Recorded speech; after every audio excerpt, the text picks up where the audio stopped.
ഹരി ഓം. ശ്രീമദ് ഭഗവത്ഗീത ശ്ലോകം 14.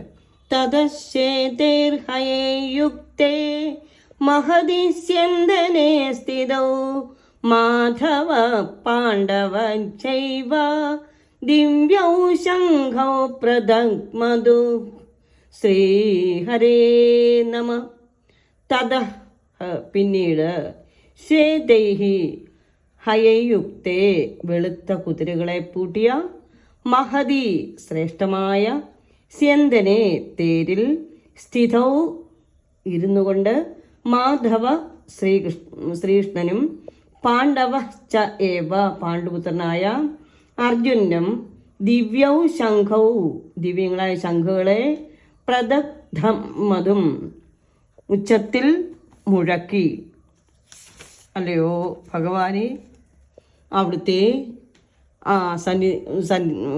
തേരാളിയായി അവിടെ നിന്നുള്ളത് കൊണ്ട് എന്തെല്ലാം അവിടെ സംഭവിക്കുമെന്നുള്ളത് ഭഗവാന് മാത്രം അറിയാവുന്ന കാര്യം. എവിടെയെല്ലാം ഭഗവാൻ സാന്നിധ്യമുണ്ടോ അവിടെയെല്ലാം ഐശ്വര്യദേവതയുണ്ട്. ഭാഗ്യദേവത ഒരിക്കലും പ്രിയതമനെ വിട്ടുപിരികയറില്ല. അപ്രകാരം വിജയ ഐശ്വര്യങ്ങൾ അർജുനെ കാത്തു നിൽക്കുകയാണെന്ന് സൂചിപ്പിക്കുന്നു. ഭീഷ്മരുമായി താരതമ്യപ്പെടുത്തി നോക്കുമ്പോൾ ശ്രീകൃഷ്ണ അർജുനന്മാരുടെ ശംഖുകൾ ദിവ്യങ്ങളാണ്. കൃഷ്ണൻ പാണ്ഡവ പക്ഷത്താകയാൽ മറുപക്ഷത്തിന് വിജയ സാധ്യതയില്ലെന്ന് ദിവ്യശംഖങ്ങളുടെ ധ്വനി സൂചിപ്പിക്കുന്നു. അർജുനൻ അഗ്നിദേവൻ നൽകിയ രഥത്തിലാണ് സുഹൃത്തുക്കളായ കൃഷ്ണ അർജുനന്മാർ ഇരുന്നരുളുന്നത്. അങ്ങനെയുള്ള രഥം എല്ലാ ദിക്കുകളെയും കീഴടക്കാൻ പര്യാപ്തമാണെന്നും 3 ലോകങ്ങളിൽ എവിടെയും അതിന് വിജയമേ ഉള്ളുവെന്നും ഇത് സൂചിപ്പിക്കുന്നു. കൃഷ്ണാർജുനന്മാരുടെയും അവരെ തുടർന്ന് പാണ്ഡവ സേനയിലെ മറ്റു പ്രമുഖ നേതാക്കളുടെയും ശംഖുലികൾ സഞ്ജയൻ ധൃതരാഷ്ട്രയെ തുടർന്ന് കേൾപ്പിക്കുന്നു. സർവം ശ്രീകൃഷ്ണ അർപ്പണമസ്തു. ഹരി ഓം.